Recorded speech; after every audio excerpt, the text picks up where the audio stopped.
মধুচক্র চালানোর অভিযোগে ভাড়া বাড়ি ছাড়তে বলায় গভীর রাতে আগ্নেয়াস্ত্র দেখিয়ে পরপর দুটি বাড়িতে তাণ্ডবের অভিযোগ দুষ্কৃতীদের বিরুদ্ধে। ঘটনাকে ঘিরে চাঞ্চল্য ছড়িয়েছে বহরমপুর পৌরসভার ৩ নম্বর ওয়ার্ডের মোহন রায়পাড়া এলাকায়।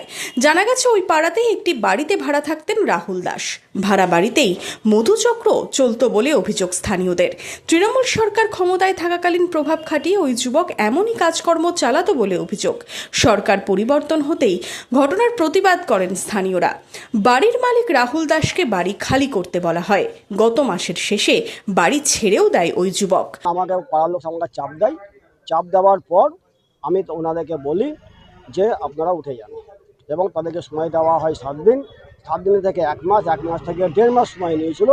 1.5 মাস সময় নেওয়ার পর গত সোমবার, মানে মোটামুটি ধরে এখন আজকে 8 তারিখ, এই 26-27 তারিখে ওনারা ট্রান্সফার হয়ে ওরা চলে যান। তখন দেখা যাচ্ছে যে গতকালকে যে ঘটনাটা ঘটেছে, তখন দেখা যাচ্ছে আমার ভাড়াটিয়া যারা ছিলেন তারই ছেলে ঘটনাটা ঘটিয়েছে।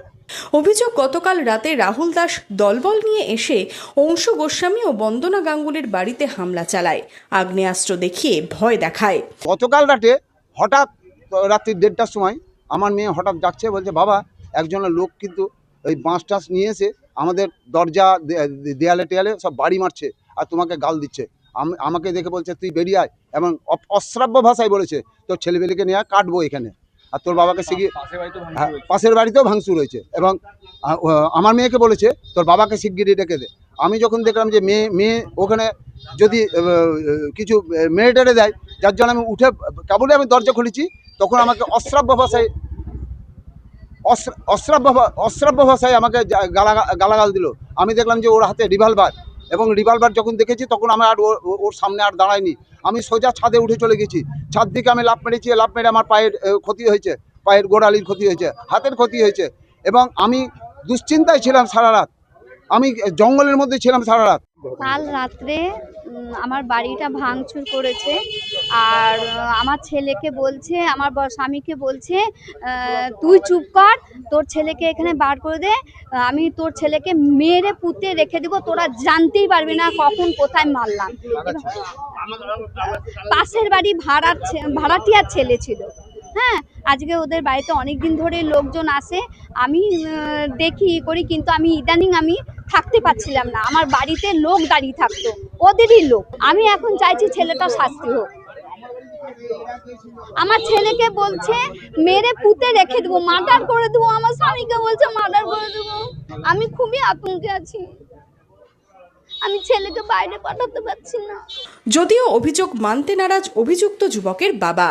আমি জানতাম না বাবা, না আমি তো জানতাম না। সত্যি হ্যাঁ থাকতাম, আমি তো এখানে ওখানে দৌড় বেড়াতাম পার্টির জন্য, সব পার্টি থাকতাম। কোন পার্টির জন্য? তৃণমূল পার্টিতে ছিল। না কেউ কিছু বলেনি, পাড়ার লোক তো সবাই বলছে আপনি সব জানেন। না আমি তো জানতাম না ব্যাপারটা। সন্ধ্যে থেকে আমি চলে যেতাম, সন্ধ্যাবেলা আমি তখন পার্টি অফিসে গিয়ে খুলতাম। তো আমি 10টার সময় তখন চলে আসতাম। রাত মন তো চলতো এখানে? না আমি তো অমিত থাকাকালীন তো কিছু দেখি কি, আমি তো জানি না আমি ব্যাপারটা। হ্যাঁ, যদি করে থাকে সেটা অন্যায় করেছে। ঘটনাস্থল থেকে প্রায় 1 কিলোমিটার দূরেই রয়েছে খাগড়াফাঁড়ি। এমন ঘটনা ঘটার পরেও খাগড়াফাঁড়ির পুলিশ কোনো সহযোগিতা করেনি বলে অভিযোগ তুলেছেন বহরমপুরের বিধায়ক সুব্রত মৈত্র। মোহনরায় পাড়ায় 2-3টি বাড়িতে উন্মত্ত তৃণমূলের ছেলেরা মদ্যপ অবস্থায় এসে ধ্বংসলীলা চালিয়েছে। বাড়ির কাঁচের দরজা, কাঁচের জানলা ভেঙেছে। একজন তার বাড়ির গিয়ে তালা ভেঙেছে, তার দরজা ভেঙেছে। আতঙ্কে 74 বছর বয়সী মানুষ আমাদের তাতুদা আতঙ্কে রাত্রি 1:30টার সময় একতলার ছাদ থেকে ঝাঁপ দিয়ে প্রাণ বাঁচাতে পালিয়ে গেছিল অপর এক জায়গায়। এই খাগড়াফাঁড়ির সম্বন্ধে আমাদের কাছে অনেক অভিযোগ আছে। এখানকার যে পুলিশ অফিসার, তিনি সবকিছু বিষয় তাচ্ছিল্য করেন, এবং পুরোনো দিনের যারা তৃণমূলের দুষ্কৃতী ছিল তাদের সাথে এনার যোগ সাজস আছে। তা না হলে এত বড় ঘটনা এরা ঘটায় কি করে? এবং রাত্রেবেলায় আমাদের যারা হসপিটালে যায়, খাগড়াফাঁড়ির তো উচিত ছিল সেই সময় আমাদের যারা এফেক্টেড তাদের কেস নেওয়া।